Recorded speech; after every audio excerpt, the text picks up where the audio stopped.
Well, this is March 18th on Grand Traverse Bay.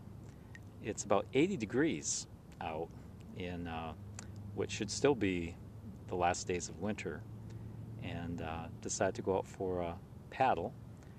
And I think I made it a couple miles across.